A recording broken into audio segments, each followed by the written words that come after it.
La vida de Sansón estuvo marcada por extraordinaria fuerza y profunda debilidad personal.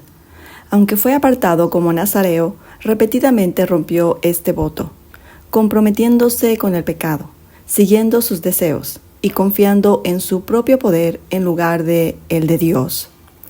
En Jueces capítulo 16 testificamos sus grandes debilidades, su relación con Dalila, la traición que le costó todo. Pero aún en ese momento más débil, Dios no ha terminado con él. Su acto final de fe le aseguró la victoria contra los filisteos, probando que el propósito de Dios prevalece, incluso cuando sus siervos fallan. A medida que avanzamos al capítulo 17 y 18 de Jueces, nos movemos de las fallas personales de Sansón a un amplio cuadro de la decadencia espiritual de Israel. Estos capítulos introducen la idolatría dentro de la tribu de Dan, revelando cuán lejos Israel se ha desviado de Dios. Estos capítulos finales de Jueces preparan el escenario para la anarquía que dominará la nación, preparándonos para el caos que se aproxima en la historia de Israel. En el capítulo 16, a pesar de las fallas pasadas, Sansón continúa viviendo para sus propios deseos en lugar de su llamado divino. Esto viene a ser más evidente en su relación con Dalila, una mujer del valle de Sorek. Al igual que sus previas relaciones, no hay mención de matrimonio. Esto es pura indulgencia. Los gobernantes filisteos reconocen una oportunidad de sobornar a Dalila con 1000 piezas de plata de cada uno si ella encuentra el secreto de la fuerza de Sansón. Dalila comienza a presionar a Sansón, preguntándole repetidamente por la fuente de su poder. Primero, Sansón la engaña con una falsa respuesta. Él dice: «Si me atan con 7 mimbres verdes, me volveré débil». Luego dice: «Si me atan con cuerdas nuevas, perderé mi fuerza». Y entonces él incluso dice: «Si su cabello estuviera tejido en un telar, se volvería débil». Cada vez Dalila prueba sus palabras y llama a los filisteos para capturarlo, pero Sansón fácilmente lo rompe y se libera. Sin embargo, en lugar de ver las señales de advertencia, Sansón continúa jugando con la tentación, yendo cada vez más y más cerca de la destrucción. Dalila finalmente lo agota, después de constantes regaños, hasta que finalmente él le revela la verdad. Verso 17. Le descubrió todo su corazón y le dijo: «Nunca a mi cabeza llegó navaja, porque soy nazareo de Dios desde el vientre de mi madre. Si fuere rapado, mi fuerza se apartará de mí, y me debilitaré y seré como todos los hombres». La confesión de Sansón es devastadora, no solo porque comparte su secreto, sino porque reconoce que su fuerza viene de Dios. Sin embargo, él trata esto descuidadamente. Cuando Dalila lo hace dormir, rasura su cabeza, y la presencia de Dios se aparta de él, y dice en el verso 20: «Sansón, los filisteos sobre ti». Y luego que despertó de su sueño, se dijo: «Esta vez saldré como las otras y me escaparé». Pero él no sabía que Jehová ya se había apartado de él. La verdadera pérdida de Sansón no es su fuerza física, sino la presencia de Dios en su vida.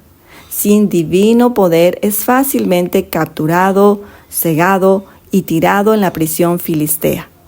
Durante el encarcelamiento, el cabello de Sansón crece, significando la misericordia del Señor y una restauración próxima. Los filisteos, creyendo que su dios Dagón triunfó, realizan una masiva celebración en su templo, trayendo a Sansón para burlarse de él públicamente. En ese momento de humillación, Sansón finalmente se vuelve a Dios y ora, en el verso 28. Entonces clamó Sansón a Jehová y dijo: «Señor Jehová, acuérdate ahora de mí, y fortaléceme, te ruego, solamente esta vez. Oh Dios, para que de una vez por todas tome venganza de los filisteos por mis 2 ojos». Dios le concede su petición y con un acto final de fuerza, Sansón empuja los pilares del templo, derribándolo sobre 300 filisteos. Y los que mató al morir fueron mucho más que los que había matado en toda su vida. Esta historia nos recuerda que incluso en las fallas, los propósitos de Dios son cumplidos. Bien, de la historia de Sansón ahora nos movemos a un ejemplo del caos espiritual de Israel. En el capítulo 17, un hombre llamado Micaía del monte de Efraín roba 1,100 piezas de plata de su madre, pero luego confiesa y se las devuelve. Su madre dedica una parte de esta plata al Señor. Pero, ¿qué es lo que hizo ella? Ella usa esto para hacer un ídolo tallado y una imagen de fundición. Esto es pues clara idolatría disfrazada como devoción. Micaía establece un santuario privado y ordena a su propio hijo como sacerdote, y luego contrata a un levita para servirle como su sacerdote personal. Este capítulo revela la profunda confusión espiritual en Israel. Los israelitas se suponía debían servir en el tabernáculo del Señor, no privadamente a una familia. Sin embargo, tanto como Micaía como el levita pensaban que estaban haciendo lo correcto. El verso clave es el verso 6. En aquellos días no había rey en Israel. Cada uno hacía lo que bien le parecía. Y esto prepara el escenario para una corrupción aún mayor. En Jueces capítulo 18, la media tribu de Dan falla en tomar la tierra que Dios le asignó a ellos. En lugar de confiar en el Señor, buscan por su propio territorio. Envían 5 espías, y estos pasan por la casa de Micaía y su sacerdote. En lugar de condenar esta idolatría, ellos buscan una falsa bendición de él. Y esto muestra cuánto incluso el sacerdote estaba desviado. Animados por esto, los danitas envían 600 hombres armados a tomar la tierra del pacífico pueblo de Lais. En el camino, roban los ídolos de Micaía y convencen a levita a unírseles diciendo en el verso 19, «Calla, pon tu mano sobre tu boca, y vente con nosotros para que seas nuestro padre y sacerdote. Es mejor que seas tú sacerdote en la casa de un solo hombre, que de una tribu y familia de Israel». El sacerdote accede abandonando a Micaía. Los danitas destruyen Lais, la renombran Dan y toman los ídolos de Micaía como sus propios dioses. Este capítulo termina con un aleccionador cuadro de la decadencia de Israel. Una tribu completamente permite y abraza la idolatría. La historia de Sansón revela tanto el peligro de la permisividad y el poder del arrepentimiento. Sansón perdió todo cuando rechazó el mandato de Dios, pero en un final momento se volvió a Dios y el Señor lo usó una última vez. La historia de Micaía nos recuerda cuán fácil la gente mezcla verdadera adoración con falsa práctica. Él pensó que estaba sirviendo a Dios, pero en realidad estaba creando su propia versión de Dios. Y esta es una advertencia contra remodelar a Dios para que calce en nuestras preferencias personales. Los danitas demostraron cuánto fallaron en confiar en Dios, dirigiéndose a una gran desobediencia.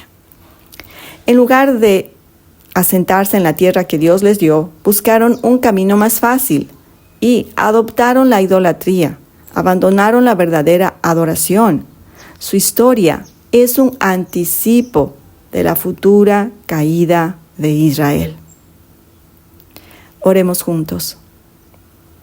Señor Dios Todopoderoso, gracias por tu palabra que nos advierte contra la permisividad y nos llama a la fidelidad. Ayúdanos a aprender de las fallas y arrepentimiento de Sansón. Líbranos de moldearte a nuestra propia imagen. Ayúdanos a confiar en tus caminos en lugar de buscar lo que es fácil. Podamos permanecer fieles a tu verdad. Es en el altísimo, soberano y sublime nombre de Jesús que oramos. Amén. Dan fue una de las tribus más grandes de Israel. Su corrupción e impacto masivo dirigieron a una gran porción de la nación al pecado. Y lo más significante, Dan vino a ser la primera tribu que completamente dio paso e institucionalizó la idolatría. Es decir, no solo adoraron ídolos privadamente, ellos oficialmente organizaron un sistema de adoración de ídolos. Tomaron el ídolo de Micaía y oficialmente lo establecieron como su Dios, normalizando la falsa adoración en Israel y pusieron un peligroso precedente para que otros lo sigan. Esta temprana rebelión contra Dios debilitó a la nación espiritualmente, haciendo de Israel más vulnerable a futura corrupción y al final contribuyendo a la división de la nación. Eso lo leeremos en Primera de Reyes. La rebelión espiritual de Dan pone las bases también para su división política, que vendrá después de la muerte de Salomón. Dan fue el mayor centro de apostasía. Reforzaron la idolatría y abrieron una brecha entre las tribus del norte y del sur. Más tarde llegaremos allí en nuestra jornada cronológica, pero espero estés cada vez más y más emocionado de conocer a Dios en cada capítulo de la Biblia y veas cómo esta es un viviente testimonio de la fidelidad, justicia y misericordia de Dios. La fidelidad de Dios está por todas partes.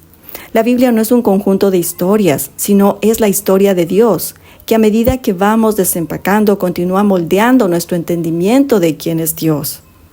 Espero estos resúmenes te ayuden muchísimo. Yo estoy aprendiendo mucho, pero aún algo mejor. Mi corazón está siendo transformado y atraído más y más a Dios, y mi relación con Él se profundiza cada vez más, porque mi entendimiento de Él va creciendo a través de mi lectura y meditación en su palabra. Espero que tú también. Mientras más leemos, lo vemos más de cerca. Cada detalle importa, cada profecía es cumplida y cada lección nos lleva más profundo y más cerca de Él. Mañana continuaremos viendo cuán oscura la rebelión de Israel se vuelve y nos aproximamos al final del libro de Jueces. Gracias por venir. Me despido enviándote un fraterno abrazo y recordándonos que la mesa produce una íntima conexión y la hospitalidad hace un cambio en el mundo. Será hasta la próxima.